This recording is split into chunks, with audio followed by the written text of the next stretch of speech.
Good afternoon. I am excited to have another episode of Expert Authority Effect interviews here. And I can't wait to bring up our guest, Mr. John Wentworth. Have you ever wanted to grow a successful company? Of course you do. You probably already have a company, but is it to the point where you want it to be? I encountered John last year and we had a great conversation. We've stayed in touch, and I'm so excited to have him here to be sharing with you. He is not only the CEO of the John Wentworth Company, but he has grown it substantially year after year in only 6 short years. Now, I've had friends that are real estate agents and they're selling homes, and I don't know their exact numbers, but when I start hearing numbers like 200, 300, 400, 500 homes in a year, it piques my interest because I know that all successful business owners have their keys to success. And whether it's real estate, whether it's video production, whether it's book publishing, whether it's an auto body place, whatever your business is, there are some commonalities. And I'm excited to dig into that with John in just a second. But I also want to say he's the most humble and gracious, down to earth guy I've met in the last couple of years. So, yes, he's the CEO, but more importantly, he actually cares, and he's going to be sharing this information with you right after we thank our sponsor.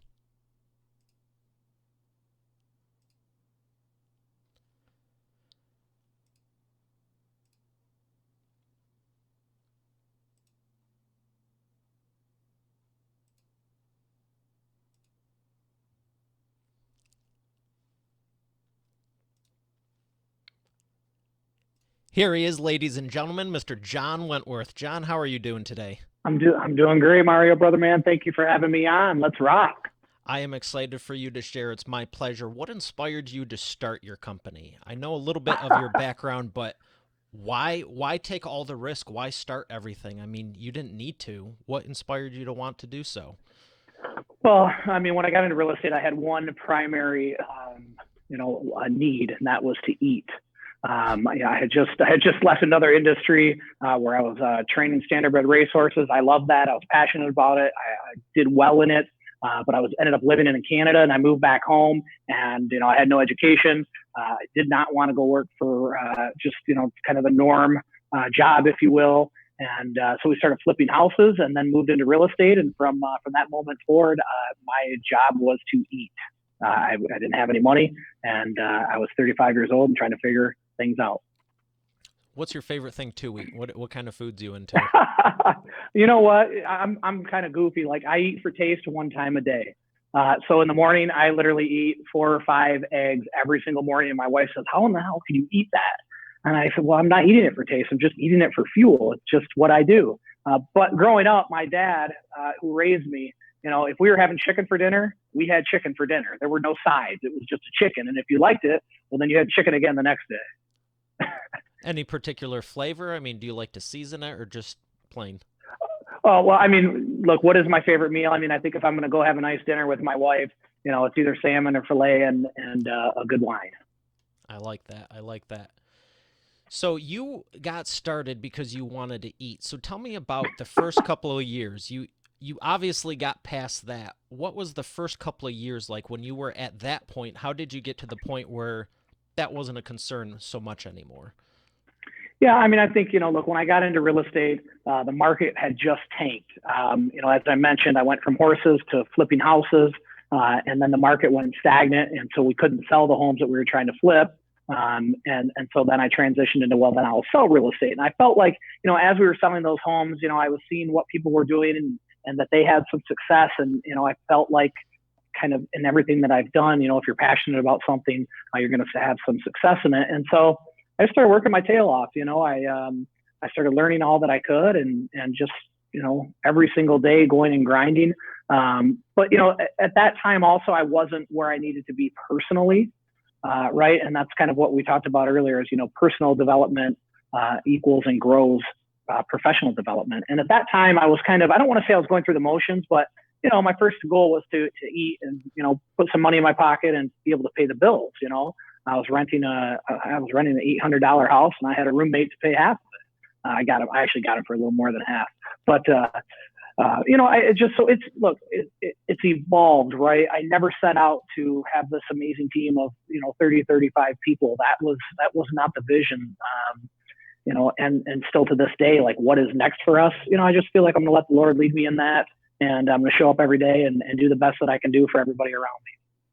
Well, that's what I find so great about you, because so many people, they only attach a dollar amount to it. And while I take my own clients through a profitability matrix, and yes, you need revenue goals and profitability goals and all that, for sure, it's not always just about that. I mean, what are you doing beyond that? So let's dig deeper to what you're saying about the personal development side of things, because I'm sure you could rattle off here, here's a strategy on how to grow from 0 agents to 5 or 5 to 10, but I know there's an underlying current that most might not know about. What would you say is the most important aspect of what you've done over the last 6 years to go from where you were at to where you're at now? That's a great question. I was asked this question in the past and I wasn't sure, but it's very clear now. And it was adding people, adding people with the intent of helping people, right? Not just, hey, if we add more people, the company makes more money, because it's really not the case, actually. So really being intentful in, bringing people aboard that I can positively, and not just me, right? That the culture that we've created here can have a positive impact on somebody's life. We see that. We see people join our team, and in 1 year, you see personal growth that you feel like, wow, this person has gained 5-10 years of knowledge, because there's so much collaborative knowledge inside of our floor that, it really does. It helps shape people. And for me, I'm in constant, I'm no perfect person by any means, and I'm okay with that, right? I think it's important that people know who they are, and I think it's important that people know who they aren't, because I think what I'm always in search of is being content and being fulfilled. And you said it. I mean, money won't bring you those things. It gives you some great choices, right? I mean, don't get me wrong. It's something to strive for. My wife and I are going to a mastermind in Calgary tomorrow. And because, we've had some success, we get to then go into Banff and stay up in the castle in Banff. But again, it didn't start with that vision in mind. What's one of the coolest transformations you've seen over the course of starting the company to now? In people or in the business? Give me one of each.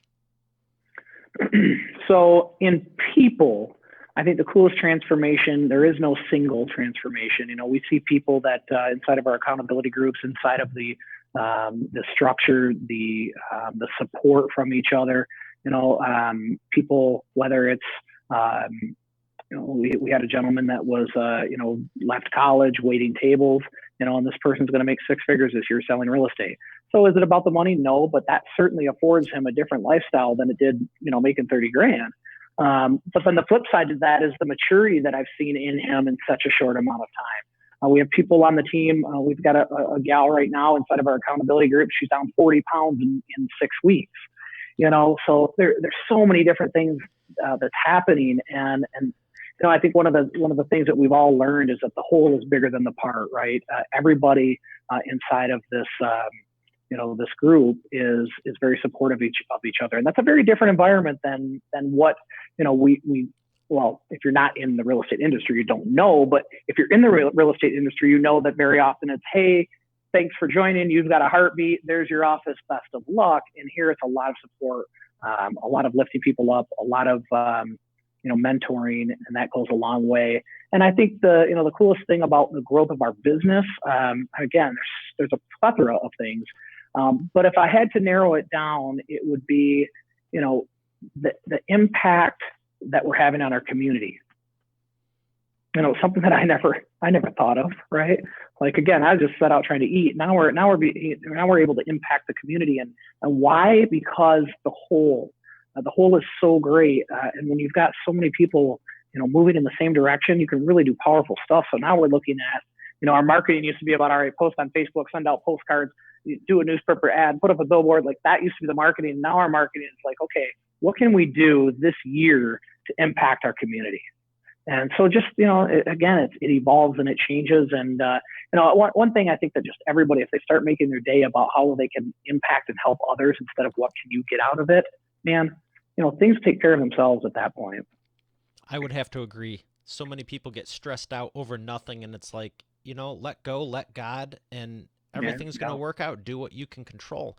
So, to the point of, you know, focusing on other people and putting out the intention that you were talking about, share a little bit of what you do in the morning. Do you have a success routine that you found really helps out? Oh gosh. Look, I love the question and I'm super transparent, right? I don't, for me, that's, I'm trying not to swear, right? Because I just get wound up. But to me, that shit's kind of hokey. And I know some people need it, right? So I don't want to say, hey, don't do it or it's bad for me. And I think this, I said this earlier, you've got to know who you aren't also. And you got to be okay with that. I was involved, for example, in something called the 5 a.m. club. And I would encourage people to check that out. I do need to get a drink of water here. But, I was fortunate because 5 a.m., it was in California, so it was really 8 a.m.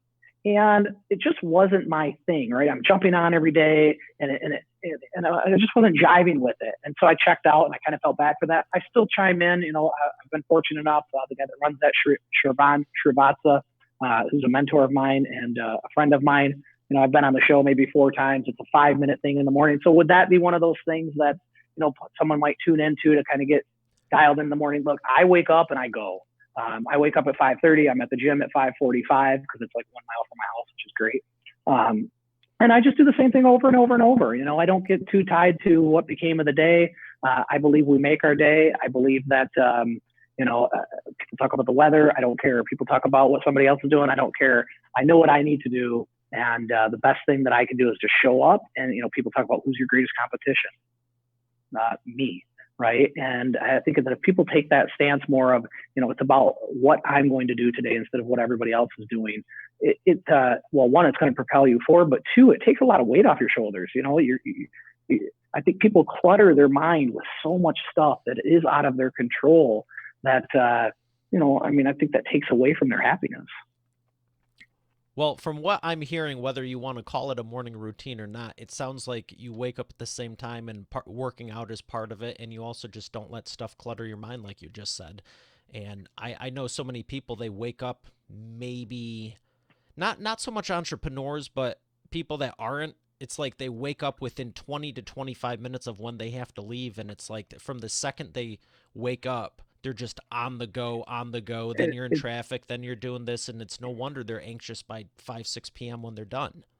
Yeah, it becomes anarchy. Look, here's how I set my day, right? I have an 8 and a 9-year-old and a 19-year-old. My 19-year-old doesn't live at home anymore. But I set up my day based on what do I need to do for my children today and what do I need to do to support my wife today. And then once I take care of those things, like for example, I'm leaving town, as I mentioned. My daughter's in horse camp. She's never gone before. I'm not loving the fact that I'm going to be gone Wednesday, Thursday, Friday, and I'm going to miss her show on Friday. I'm okay with it. I'm not in love with it. So my commitment this week was, I'm packing an entire week into 2 days. But one thing's for sure is I'm going to drop her off at horse camp in the morning. I'm going to pick her up in the afternoon, right? And so as long as I meet those things and I keep a smile on my wife's face, then everything else is gonna be okay. I'm not looking to change the world. I'm certainly not looking to change it today. I want to have an impact, but I don't need to change it. I love how humble you are about it because whether you realize it or not, you are changing the world. And I remember when we first got connected, within a couple of days, I saw what you were doing and I was like, just really impressed. I mean, I know it's not about you, but the impact you are making, I'm seeing it. And it's one of the reasons I invited you on the show because my whole goal is to elevate all the great people because there's enough negative in the world. And frankly, we need more positive. Well, I appreciate it. I don't, I think something that's odd about me is I don't seek approval. I don't look for a tap on the back.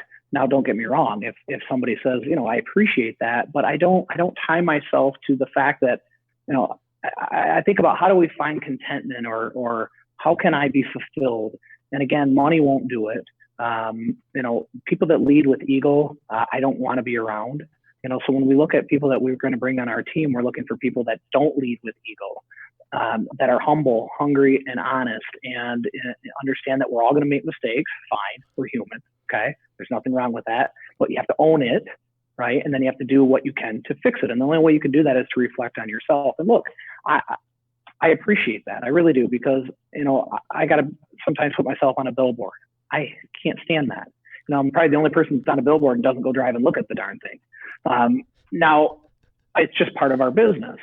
And at the same time, I want people to really know who I am, as opposed to the perception that they see. I've gone through a lot of crazy shit that I could have a lot of excuses, right? And I don't believe in excuses, and so I don't know. I'm a weird bird when it comes to some of that stuff, but it is what it is, and I'm okay with it. Well, I think you've done a good job marketing and branding not just your company, but yourself. And you've been using live streams to do a lot of that. And I've caught a fair amount of them. How has live streaming helped your business? Again, I didn't set out to say, wow, I'm going to go live because it's going to improve my business. Now I've been going live for, honestly, like 3 years. And, and again, it wasn't with the intent of, I just thought it was fun, and I'm a very open book. I'm happy to share things with people, the good, the bad, the ugly. And so I just was going live because I felt that one of the things that I'm seeking is authenticity, amongst myself, amongst my family, amongst the people in our environment. Because I think that the tough guy role, the tough guy act, I think that's over. There used to be that time that you had to put on that persona in our society. And I feel like that's fading a little bit, which is a good thing. So I'm looking for the people that are vulnerable, the people that are like, I'm in touch with my feminine side, right? Whatever that means, I don't know. People say, oh, I like your pink. I'm surprised you wear pink. I don't think about this stuff. I don't look in the mirror in the morning. I have 3 hairs. I throw some lotion on my face. It goes in my hair as well, and I leave. I like to wear nice clothes, but that's part of my business. That's part of my representation of professionalism for our clients. It's not because I want people to say, oh, wow, you nice suit, right? I don't know. I get running on this stuff, but it's just who I am. It's all good. Who's my favorite? Mike Tyson. And people say, well, how the hell can you like Mike Tyson?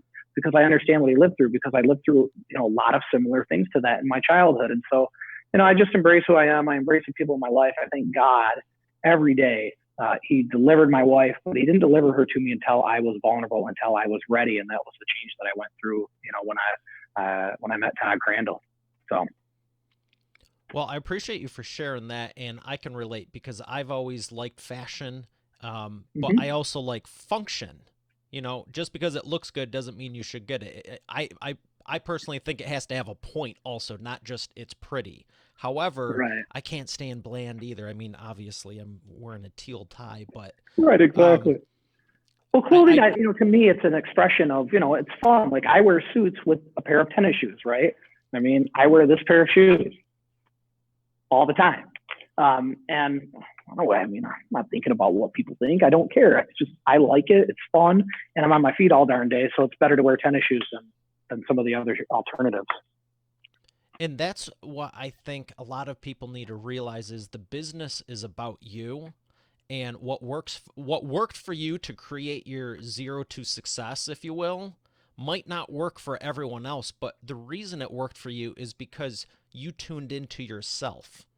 And so many other people are just looking for a ABC cookie cutter system, and even if it's something that isn't with their flow, they still try doing it, and they're actually going against them. They're going against the grain, if you will. And would you agree that people need to look more inward instead of outward? Oh, 1,000%. You know how I know it for sure? Because I was there. I mean, everybody's gone through that phase, right? I mean, I was insecure as a child. I was, my mother passed when I was young. My dad raised me. I mean, I was in a single wide trailer, baby. I mean, and I'm okay with that.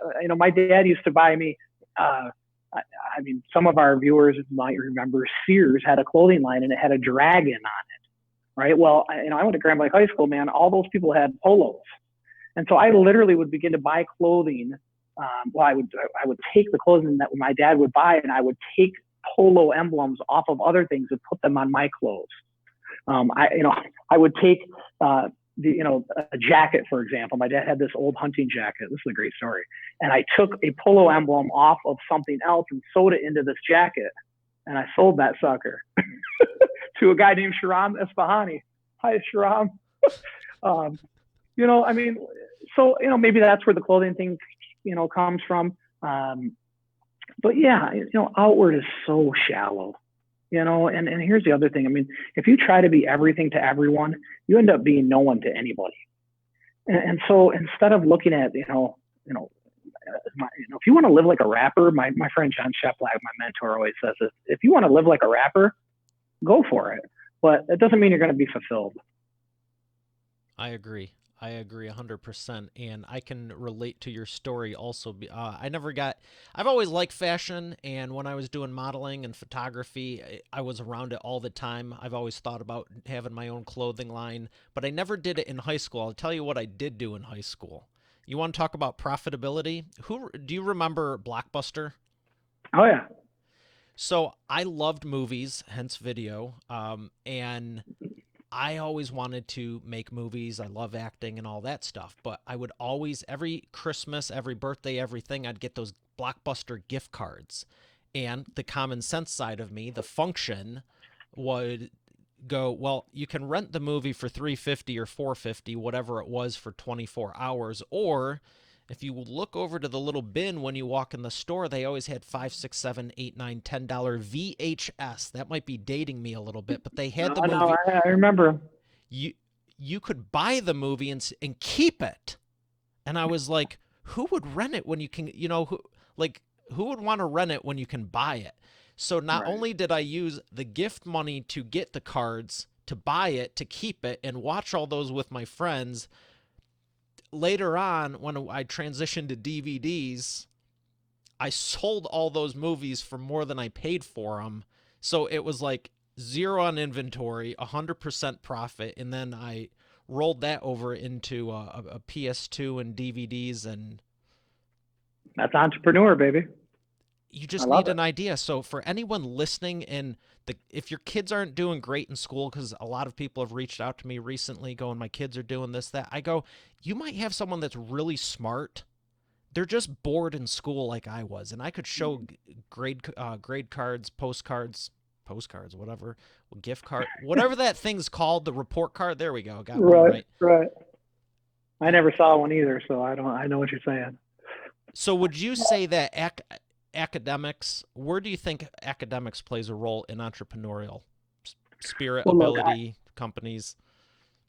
yeah. I mean, I don't want to get into, the whole Gary Vee, college is stupid and this is stupid, because it draws attention. Um, I do feel like, too often. I mean, look, I love gym class. Other than that, I did not want any part of school. And so, I barely graduated high school. It wasn't whether I was smart or not. It's just like you said, I was extremely bored with it. Right? I'm high pace. I need to go, go, go, go, go. And so school was just, I mean, it was a lullaby. I mean, I couldn't stand it. I had some amazing teachers, right? I made some great friends, but where does it fit into entrepreneur prison? Excuse me, I need more water. Into being an entrepreneur, I don't know. I mean, I think it's different for everybody. I know another thing that I've learned, in my business is I don't need to have the answer for everything. I need to surround myself with other people that are smarter than me, right? Um, I think for me, understanding where am I good and where am I weak, and instead of trying to be better at where I'm weak, just focus on where what my strengths are. Luckily enough for me, it's people, and and that relates into selling. But when it comes to organization of paperwork, and so that's kind of how we've built this business, I think, differently, is that I've recognized that the personality trait that is good in the field with people and selling is probably the same person that does not have good paperwork skills, that does not have a lot of the things that are clerical type things. And so, all of our agents are free of having to do those tasks. We have people in place to handle, the ordering this and the title work and the pictures and all of the things are in place to support that agent so that they can go out and serve more people. And that's made a big difference. So where does it land? I don't think the beautiful thing about this in real estate is there's zero stock answer for anything you can ask me, because there's so many different balls in the air. What do you do if a house appraised is low? Well, I need to know what are the 5 other factors at hand. What were the comps? You know what I mean? There's so many layers. And that's with personal growth too. I mean, there's a lot of layers and you got to be willing to dig deep. That is a great answer. And I don't want stock answers. I want the real answer. I want that authenticity. So thank you for sharing it. One For last sure. question before we go to the imperfect action round. How has speaking helped your business? Again, I don't know. I don't know that you can quantify it. I was blessed enough to, I was asked to speak at a conference in New Orleans by a friend of mine, Jason Will, and his wife, Diana. And it was a real estate conference, and I spoke nothing about real estate. I shared a personal story of mine, with my mom, the things that I went through with my mother, and really focused on, how can people find, because look, you know, you need to sell homes if you're in real estate, right? I mean, you do. I think that goes without saying. And we're at this conference with many, many amazing speakers that are all going to speak about real estate. And I just went the other way, and I talked about life, and I talked about, trying to find contentment and understanding that you're not going to find it necessarily in money. Like I said before, there's never been enough money to keep a marriage together. So money isn't the thing that you should be seeking. And just kind of really shared from my heart, and that had an effect on those people. I had people coming up to me afterwards crying that they had lived through abuse as well, and bringing some of those layers forward. So how did it help my business? I don't really know that it did or care that it did. I'm seeking, how can I help other people?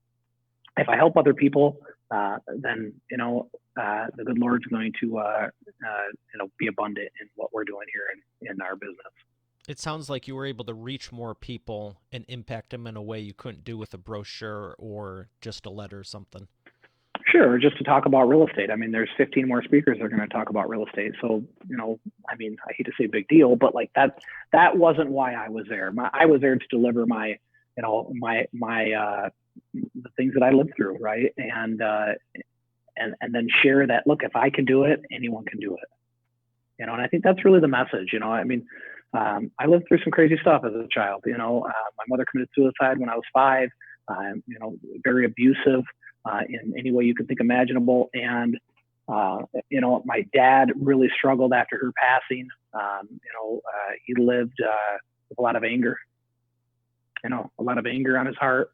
And I was able to, I never had a relationship with the Lord. And when that occurred 6 years ago, that changed my life. That was the piece where, okay, yeah, I'm doing good. I'm kicking butt. Okay, cool.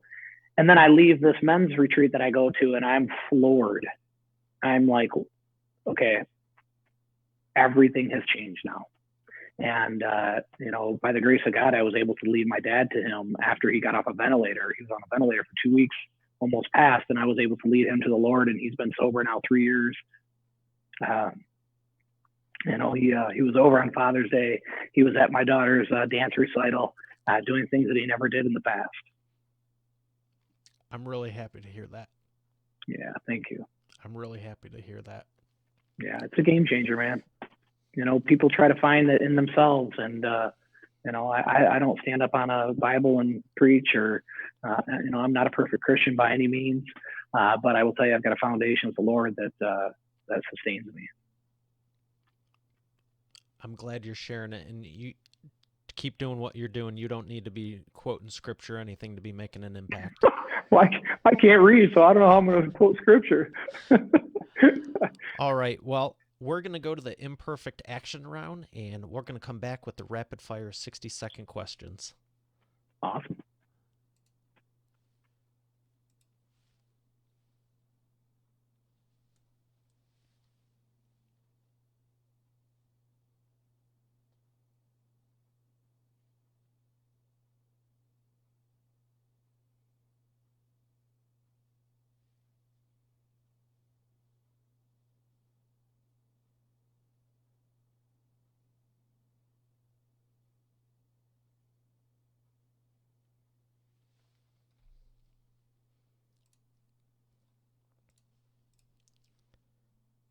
And we are back with the imperfect action round. John, are you ready to take imperfect action?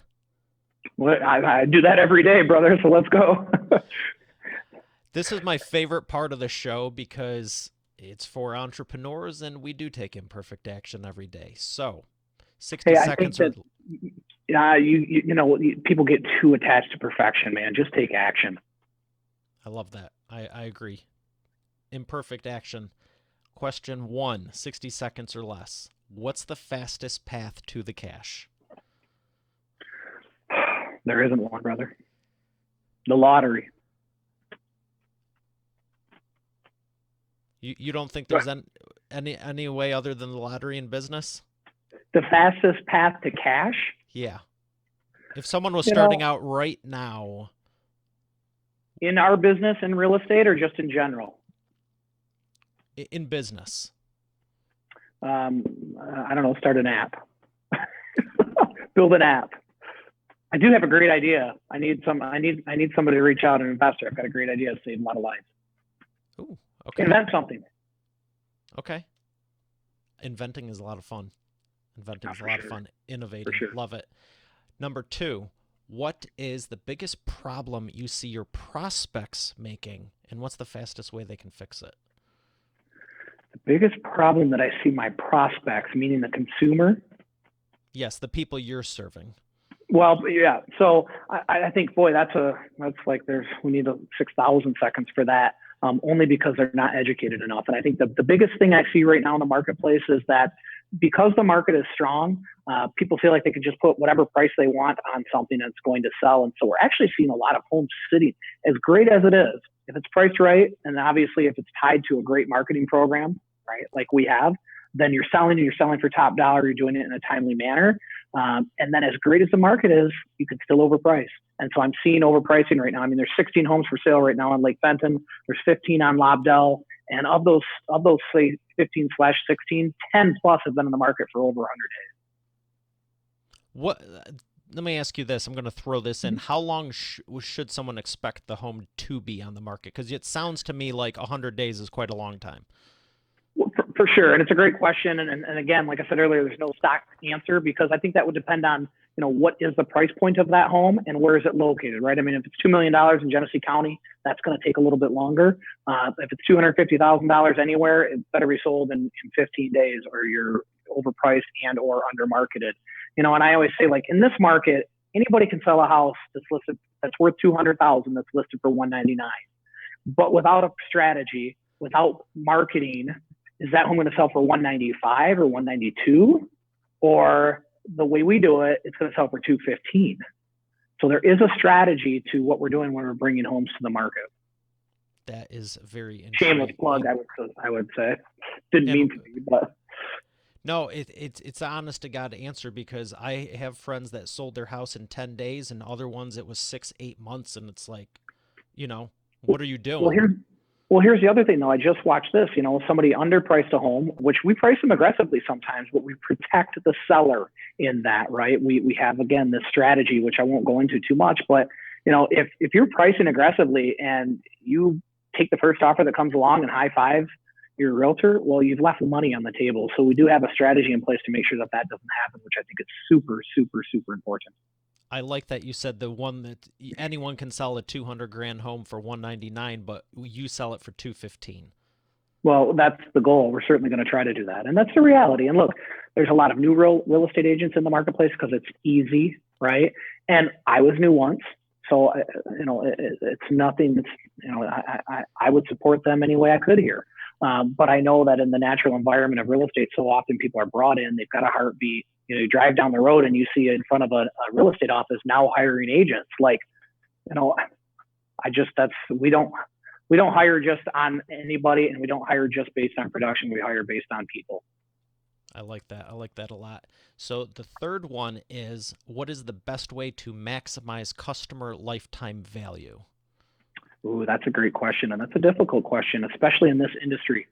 In this industry here, the things that are super difficult, all of them, right? Because there's so many people involved. You've got the listing agent, you've got the seller, you've got the buy agent, you've got the buyer, you've got the inspector, you've got the appraisal, you've got the title work, there's so many layers here. And so again, what we really focus on is understanding that many times when we're in a transaction with another agent, we're going to do their job for them, right? It just is what it is, and we embrace it because that's how we're going to get to the closing. So I forgot the question. I'm sorry. Best way to maximize customer lifetime value. Be authentic, baby. You know, you got to love your people. You've got to, and look, I'm human, right? I'm not perfect. Okay. And to grow this business, I have to look at, where are the pain points for the consumer and how do we fix them before they happen? And when we miss them, how do we then get ahead of them and correct them so that they don't happen again? So I think you've got to have a very good working relationship with them. And I see too often realtors trying to make their clients their buddies because they feel like that's how they're going to hold on to them. And I'm very clear with my people. I'm here to do a job for you, right? I don't need your friendship. If after the job is done that occurs, and it does often, awesome. But until then, I've got a job to you because that way I can remove emotion, right? And I can be very diligent in what I'm doing to service you best as a client. So I still don't think I answered the question though. It sounds like stay focused on the results you're promising them and don't turn it into a party till after the fact. Yeah, amen. It's not about you, it's about them. And I think that's the main thing, making it about them and making sure that they're communicated with super well. And I think that goes back to, look, in our team, there's a lot of support. So the customer is going to come in contact with more than just me because guess what? I can't be everywhere all the time. So we have the support staff in place to handle the things that they need to handle, right? I don't need to be the one that puts the sign in the yard. I don't need to be the one that orders your title work or your photographs, when we have a professional come out and do the photos. So we have somebody in place to handle those so that I can be available when we're, marketing, when we're negotiating a deal, when we're getting past an inspection or dealing with an appraisal issue to get you to closing. So, just be very intentful with your communication with your people. Over communicate. Great answer. All right. What book has made the biggest impact in your life? I've always said, because I do these podcasts, right? Where I'm the host, if you will. And I'm like, I suck at this. I'd just be better if somebody asked me the questions. So that's another great question. Here are the 3 books I've read in my life. Okay. And these are the only books I've ever finished in my life. Old Yeller. Okay. I think I was in 6th grade, 7th grade. Care and Training of the Trotter and Pacer. And that sucker's like this. Say that name again. Care and Training of the Trotter and Pacer. Cool. So when I was getting into racing horses, I had no background. I had never touched a horse.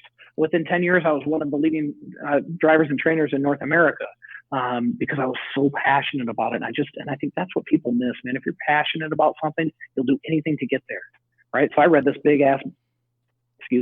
I read this great big book, and I mean, it's literally this big. So that was the 2nd book that I've read in my life. The 3rd book is, I don't even know the name of it, $1 Million Real Estate Agent or something along those lines. And this is now when I'm getting into real estate, right? And I had no mentorship, and I certainly didn't have any of the support or leads or anything like we offer here to our agents. So I read this book, and I just took a ton of those tactics. I've been really big always on, when I got into training horses, I worked for 4, 5, 6 different people. I took all the good that they did, I applied it, and then went on my own and threw out all the bad. Same thing in real estate. I looked at all of these things, applied common sense, and just took action. And I think that it goes back to what we said earlier. You got to take action. You got to be willing to fail because that's when you find gold. Really, where I failed is where I can improve the most. So Old Yeller is your final answer? Old Yeller. I'm teasing a little bit. That you made some good points, but there's a 4th one you didn't mention that you may have not read all of it. I don't know too many people who have read all of it, but what is it? The Bible? Yeah, Scripture. Yeah, I can't, man. Look, when my dad, after my dad got out of the hospital, he lived at our house, and the lady said to me, well, we're going to release your dad in a couple of days. I said, okay, where's he going? And they said, we don't know. I thought they're going to he was in the hospital a month.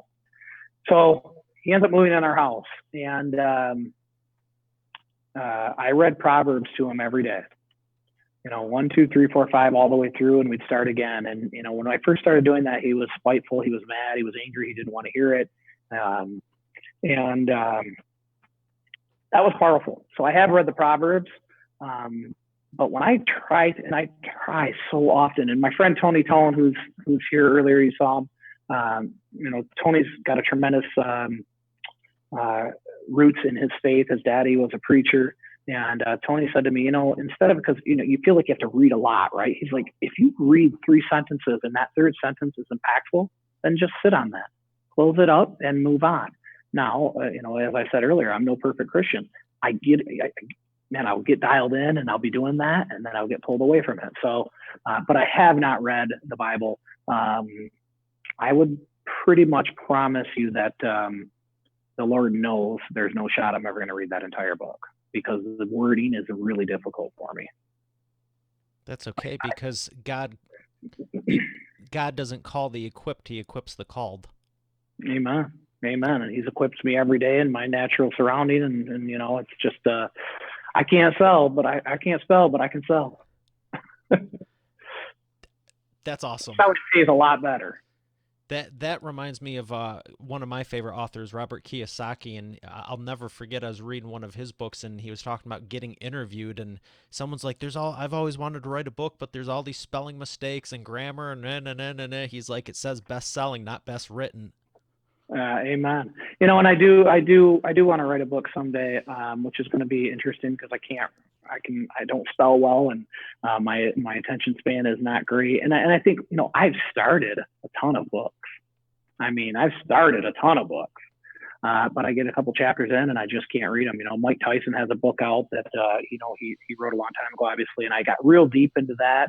And I just kind of, it just fell away. I start a ton of books, whether, it's self-help or it's business related. And I get 2 or 3 chapters in and I just, I don't know. I just don't, and I'm okay with it. I don't find fulfillment in that. I know what I need to do every day. And it doesn't mean I can't learn more, but I know where to go to learn it. And for me, it's just not a book. I need the interaction. I failed English 7 times. I assure you, you can write a book, because you don't need to write it. We could turn this into a book if we wanted to. If someone asked you questions, could you answer them? Yes. Done deal then. There you go. And that's what people have said, just do an audio style type book. But, look, my book is going to be, and we've talked about this. When is that going to happen? Why are you waiting? Maybe I'm a little afraid, to be honest, right? Because it's, there's a lot of depth to my story, and it affects other people, not just me. And so, my mentor, Mr. Shep Black, as I mentioned earlier, I'm going to be seeing him in Calgary this week. But, I would say, well, I'm worried about so-and-so in my life. What are they going to think if I share this stuff? And then the next person, he said, you're worried about 3 when you can change the lives of 300,000. And as pretty as that sounds, and as impactful as it was in the moment, I'm still scared. So what if you just change? I agree 100%, but what if you just changed the names or didn't use the real ones or made characters? Yeah, I hear you. It's just not who I am, right? If I'm going to do something, and here's the thing, and I think this is what's helped our business. It's what helped me when I was in horses. If I'm going to do something, I'm going to do the shit right. I'm going to do it better than I could possibly, as we're getting ready. Is that right? Well, it doesn't have to be perfect. Yeah, it does, right? Because you get one shot at stuff, in our marketing. Well, are we going to put a half page or a full page? Well, I'm going to take the time to even do a page, and we're doing the whole darn thing, right? And so being very deliberate. Yeah, you can't half-ass stuff. You've got to be willing to go all in on something, and especially if you want the result, that you're looking for. And our consumer, our customer, that's the value prop. They deserve that. Now, I don't love the word deserve, right? Because I don't deserve anything. I want to earn everything that I get. But if I'm servicing somebody and they're paying me to do that, then they do deserve that. They deserve everything that I can possibly do to bring the best result for them. See, that's the mentality that more people have. I'm so glad you're able to share it. Where can people find you to learn more? Well, I don't know. I'm on Facebook all day, every day, so that'd be a good place to start. So John Wentworth on Facebook, and our website is johnwentworthgroup.com. But who cares about that? That's real estate more related. It's there. Everybody knows. And you know what? I'm here. If I can support anybody in their path or their career, then that's what I'm called to do. Well, John, it's been an absolute pleasure. I'm glad we were able to do this. You absolutely nailed it. Well, thank you so much. I appreciate it. I appreciate you having me on. It's been awesome just kind of watching you grow this. And so, hey, I'm proud to be a part of it. Well, thank you very much. Well, Expert Authority World, we got another great episode here. We look forward to seeing you tomorrow. Have a great day. God bless.